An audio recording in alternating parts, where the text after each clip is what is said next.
Saya pernah berpikir bahwa keluarga adalah satu-satunya tempat aman di dunia ini, tempat di mana cinta tak bersyarat mengalir seperti sungai yang tak pernah kering. Sampai hari itu tiba, ketika ayah saya melemparkan saya ke pinggir jalan seperti sampah yang tak berguna, hanya karena saya mencintai seorang pria. Saya berdiri di sana, basah kuyup oleh hujan deras di Jakarta, merasakan dunia runtuh, dan bertanya-tanya apakah saya pantas hidup jika identitas saya adalah dosa bagi mereka yang seharusnya mencintai saya paling dalam. Hujan itu tak henti-hentinya mengguyur, seolah-olah langit ikut menangis atas nasib saya. Saya, Ari, seorang pemuda berusia 22 tahun dari keluarga sederhana di pinggiran Jakarta, tiba-tiba menjadi tunawisma. Ayah saya, seorang sopir taksi yang keras kepala, menemukan surat cinta yang saya tulis untuk Rama, teman kuliah saya. "Kau bukan anakku lagi," teriaknya, matanya penuh amarah yang membara. Ibu saya hanya menangis di sudut, tak berani membela, sementara adik-adik saya memandang dengan tatapan bingung dan takut. Mereka mengusir saya dari rumah kecil kami di kampung Melayu, tanpa memberi kesempatan untuk menjelaskan. Saya berjalan tanpa arah, tas ransel berisi pakaian seadanya, dan hati yang hancur berkeping-keping. Mengapa Tuhan menciptakan saya seperti ini jika hanya untuk disiksa? Pikir saya dalam diam, air mata bercampur dengan air hujan. Saya ingat masa kecil, ketika ayah mengajari saya mengendarai sepeda, atau ibu memasak nasi goreng awrit saya. Semua itu lenyap dalam sekejap, digantikan oleh rasa malu dan penolakan yang dalam. Saya merasa seperti monster, seperti sesuatu yang tak layak disentuh. Di pinggir jalan, saya duduk di trotoar, memeluk lutut, dan berdoa agar malam ini berakhir. Tapi malam itu baru permulaan dari perjuangan panjang saya. Malam itu, saya tidur di emperan toko yang tutup, dingin menusuk tulang. Pikiran saya berputar-putar, apa salah saya mencintai Rama? Kami bertemu di kampus Universitas Indonesia, di kelas sastra. Rama, dengan senyumnya yang hangat dan mata yang penuh mimpi, membuat saya merasa dilihat untuk pertama kalinya. Kami berbagi cerita tentang buku-buku Pramoedya Ananta Toer, tentang perjuangan melawan ketidakadilan. Tapi sekarang semuanya terasa sia-sia. Saya bangun pagi-pagi, lapar dan lelah, dan memutuskan untuk mencari pekerjaan apa saja. Saya pergi ke pasar Tanah Abang, tempat ramai pedagang dan pembeli. Di sana saya bertemu Pak Hadi, seorang pedagang kain yang baik hati. "Kau kelihatan lelah, Nak. Butuh kerja?" tanyanya dengan suara lembut. Saya mengangguk, tak berani bercerita banyak. Dia memberi saya pekerjaan sebagai pembantu, mengangkut barang dan menjaga toko. Gaji kecil, tapi cukup untuk makan sehari-hari. Di malam hari, saya tidur di gudang kecil di belakang toko. Pikiran saya tak pernah tenang, bagaimana nasib Rama? Apakah dia juga menderita seperti saya? Saya ingin menghubunginya, tapi ponsel saya mati, dan saya tak punya uang untuk isi pulsa. Rasa rindu itu seperti pisau yang menusuk hati, membuat saya sering terjaga malam-malam, mempertanyakan identitas saya. Mengapa masyarakat Indonesia, yang katanya penuh toleransi, begitu kejam terhadap orang seperti saya? Saya ingat berita-berita tentang diskriminasi terhadap komunitas LGBT, tentang raya dan kekerasan. Apakah saya akan selamanya bersembunyi? Beberapa minggu berlalu, dan saya mulai beradaptasi dengan kehidupan baru. Pak Hadi seperti ayah pengganti, sering memberi nasihat. "Hidup ini keras, Nak. Tapi kau harus kuat," katanya suatu hari. Saya bekerja keras, belajar tentang bisnis kain, dan diam-diam menyimpan uang.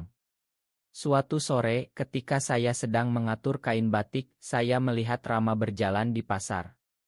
Jantung saya berdegup kencang. Dia terlihat kurus, matanya cekung. Saya memanggil namanya pelan, dan dia berbalik, wajahnya penuh kejutan.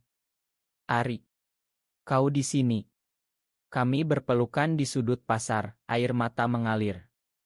Rama bercerita bahwa keluarganya juga marah besar ketika tahu tentang kami, tapi dia tak diusir.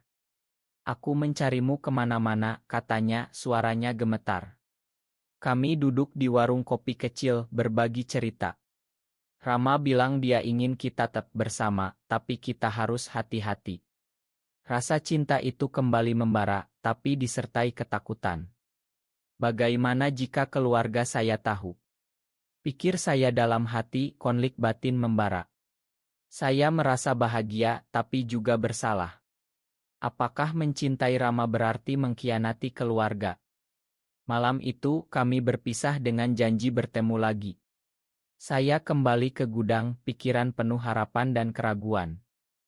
Hidup saya mulai berubah ketika Pak Hadi melihat potensi saya. Kau pintar, Ari. Kenapa tidak kuliah lagi, tanyanya. Saya ceritakan sedikit tentang masa lalu, tanpa detail tentang orientasi saya. Dia mendukung saya mendatar beasiswa di universitas terdekat. Saya belajar malam-malam sambil bekerja. Rama menjadi penyemangat saya, kami bertemu diam-diam di taman kota. Kita akan berhasil bersama, katanya, memegang tangan saya. Tapi konflik datang ketika teman Rama, seorang aktivis, mengajak kami bergabung dengan komunitas ultrarahasia di Jakarta. Saya ragu, takut ketahuan. Ini bahaya, Rama, kata saya. Dia marah, bilang saya pengecut. Pertengkaran pertama kami penuh emosi. Saya pulang dengan hati sakit, mempertanyakan apakah hubungan ini layak diperjuangkan. Di gudang saya menangis sendirian, merasa kesepian yang dalam. Mengapa cinta harus begini rumit? Pikir saya, rasa sakit itu seperti gelombang yang tak berhenti. Akhirnya, saya mendapat beasiswa dan kembali kuliah. Saya pindah ke asrama murah, dan hubungan dengan Rama semakin dekat. Kami belajar bersama, berbagi mimpi membangun bisnis sendiri. Tapi bayang-bayang masa lalu tak pernah hilang. Suatu hari, adik saya, Lila, menghubungi saya lewat media sosial. Kak, kami kangen. Ayah sakit, tulisnya. Hati saya terbelah. Saya ingin pulang, tapi takut ditolak lagi. Saya ceritakan pada Rama, dan dia mendukung. Pergilah, Ari. Makan mereka. Saya pulang ke rumah, jantung berdebar. Ayah terbaring lemah, matanya penuh penyesalan. Makan ayah, nak, katanya lemah. Saya menangis, memeluknya. Tapi ibu bilang jangan bawa masalahmu ke sini. Saya paham, mereka masih tak menerima saya sepenuhnya. Saya pulang dengan campuran bahagia dan sedih. Pikiran saya bergejolak, apakah pengampunan berarti penerimaan? Tahun-tahun berlalu, saya lulus dengan nilai bagus dan mulai bisnis kecil desain batik modern dengan Rama. Kami sukses, produk kami laris di pasar online. Media mulai meliput kami sebagai pengusaha muda sukses. Tapi saat itu, keluarga saya muncul lagi. Ayah yang sudah sembuh menelepon. Kami bangga padamu, nak. Ceritakan pada media bahwa kami yang mendukungmu. Saya terkejut. Mereka ingin klaim pujian setelah meninggalkan saya. Konflik batin membara. Saya marah, tapi juga rindu. Rama bilang makan mereka, tapi jangan biarkan mereka ambil bagian. Saya hadapi mereka, bilang kebenaran. Mereka menangis, meminta maaf sungguh-sungguh. Akhirnya, kami berdamai dengan syarat mereka belajar menerima saya. Hidup ini penuh luka, tapi juga harapan. Saya belajar bahwa cinta sejati datang dari dalam, bukan dari luar. Sekarang setelah sukses, pikiran saya sering kembali ke hari-hari gelap itu.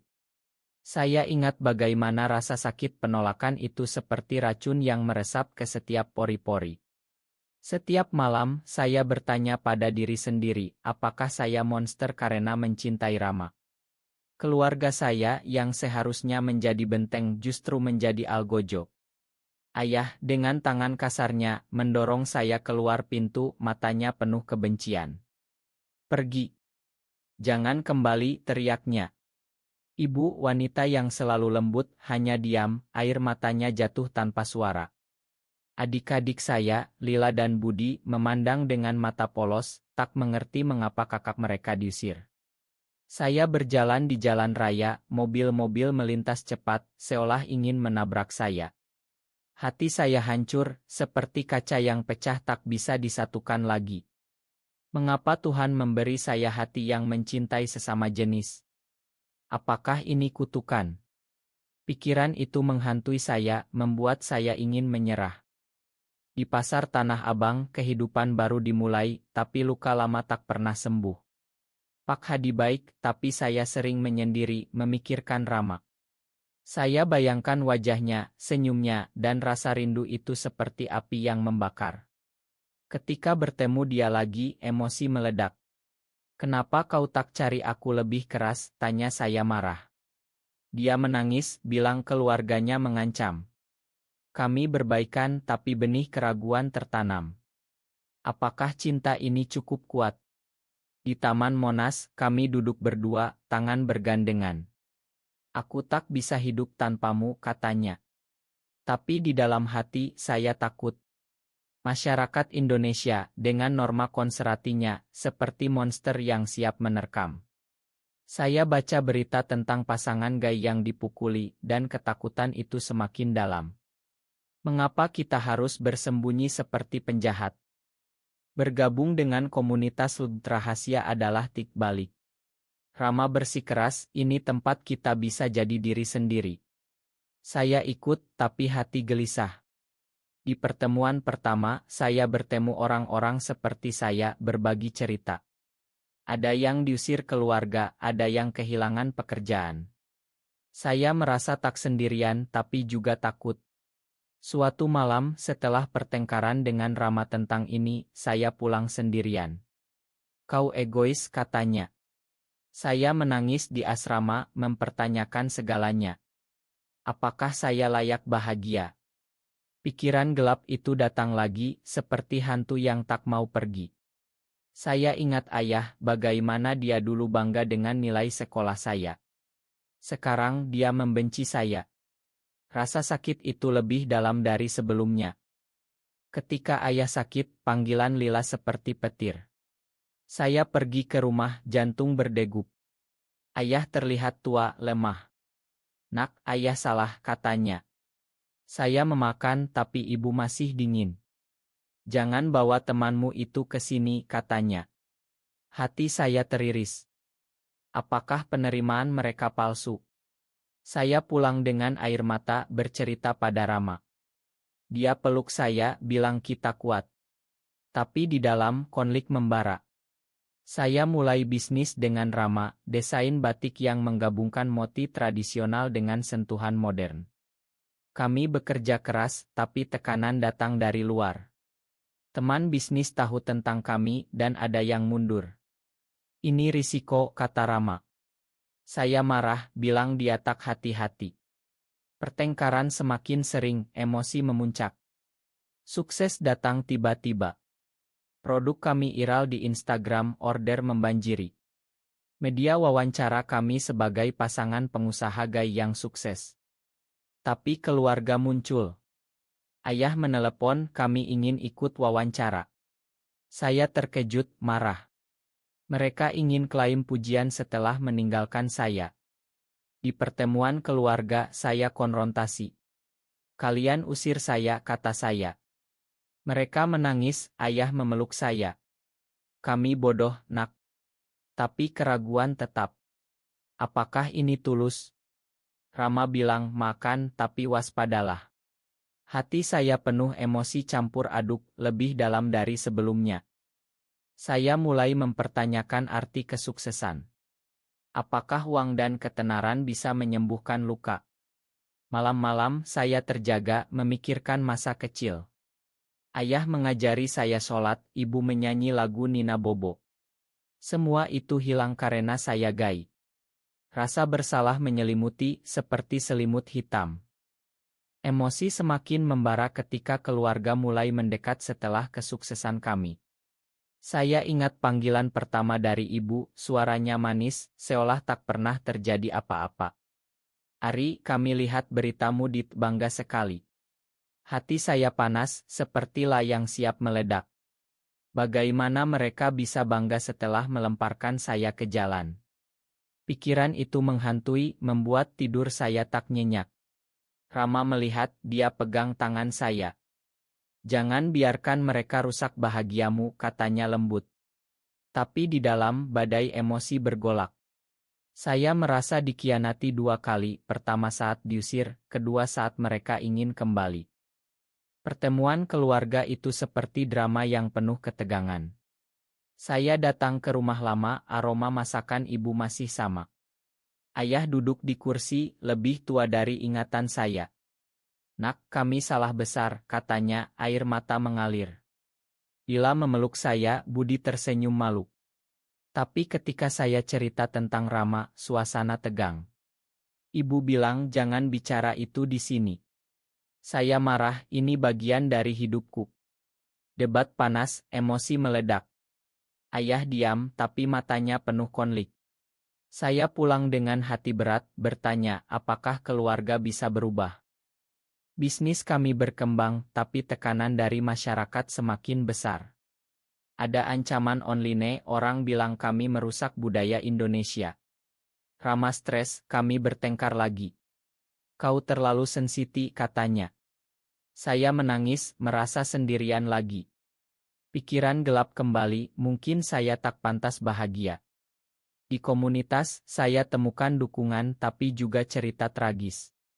Seorang teman bunuh diri karena penolakan. Itu membuat saya takut, emosi semakin dalam. Suatu hari, Rama ajak saya liburan ke Bali untuk relaks. Di pantai Kuta, kami berjalan tangan bergandeng, angin laut menyegarkan. Aku cinta kamu selamanya, katanya. Saat itu, emosi bahagia membuncah, tapi disertai ketakutan. Bagaimana jika ketahuan? Kembali ke Jakarta, keluarga undang saya makan malam. Mereka bilang ingin minta maaf resmi. Tapi di sana, ayah bilang, kami dukung bisnismu, tapi jangan publikasikan hubunganmu. Saya kecewa, itu artinya kalian masih malu. Air mata ibu jatuh, kami takut kehilanganmu lagi. Konflik batin saya memuncak, lebih sakit dari sebelumnya. Saya mulai terapi rahasia untuk atasi trauma. Terapis bilang, makan bukan berarti lupa. Itu membantu, tapi emosi tetap bergolak. Rama dukung, tapi hubungan kami goyah. Suatu malam, dia bilang, mungkin kita perlu jeda. Hati saya hancur, seperti diusir lagi. Saya menangis berjam-jam, mempertanyakan cinta. Akhirnya, kami baikan, tapi lebih kuat. Keluarga mulai belajar, ayah baca buku tentang leb. Perlahan, penerimaan datang. Tapi luka tetap, emosi yang dalam membuat saya lebih manusiawi. Konflik semakin memuncak ketika media ingin wawancara keluarga. Ayah setuju, bilang, kami yang besarkan dia jadi sukses. Saya marah besar, menelepon, kalian usir saya. Debat sengit, emosi seperti tsunami. Ibu menangis, kami menyesal, nak. Tapi di hati, rasa pengkhianatan membara. Rama peluk saya, jangan biarkan mereka ambil milikmu. Pikiran saya chaos, mempertanyakan segalanya. Di bisnis, saingan muncul, mereka gunakan isu gay untuk serang kami. Penjualan turun, stres meningkat. Rama dan saya bertengkar hebat, saling tuding. Kau tak cukup dukung, kata saya. Dia pergi malam itu, hati saya robek. Sendirian, saya ingat masa lalu, rasa sakit berlipat ganda. Komunitas bantu, tapi emosi saya seperti bom waktu. Saya hampir menyerah, tapi Rama kembali, minta maaf. Kami baikan dengan air mata, cinta lebih dalam. Keluarga datang ke kantor, ayah memeluk, makan kami sungguh-sungguh. Emosi campur, saya makan tapi batasi. Hidup ini penuh luka, tapi juga penyembuhan. Emosi mencapai puncak ketika ayah sakit lagi, kali ini parah. Saya pergi ke rumah sakit, melihat dia lemah. Nak, ayah bangga meski salah dulu. Air mata saya jatuh, rasa campur aduk. Ibu bilang kami ingin Rama datang. Kejutan tapi juga keraguan. Rama datang, suasana tegang. Ayah pegang tangan kami, cinta adalah cinta. Emosi meledak, kami menangis bersama. Tapi setelah ayah sembuh, mereka minta bagian bisnis. Saya tolak, ini hasil perjuangan kami. Marah besar, tapi akhirnya paham. Hubungan membaik, emosi lebih damai. Akhirnya, semuanya berakhir dengan penerimaan sejati. Keluarga datang ke pernikahan simbolis kami di Bali, ayah beri restu. Kami salah, nak. Sekarang kami dukung. Emosi bahagia membuncah, luka sembuh. Saya belajar, pengampunan adalah kekuatan. Hidup ini indah, meski penuh drama.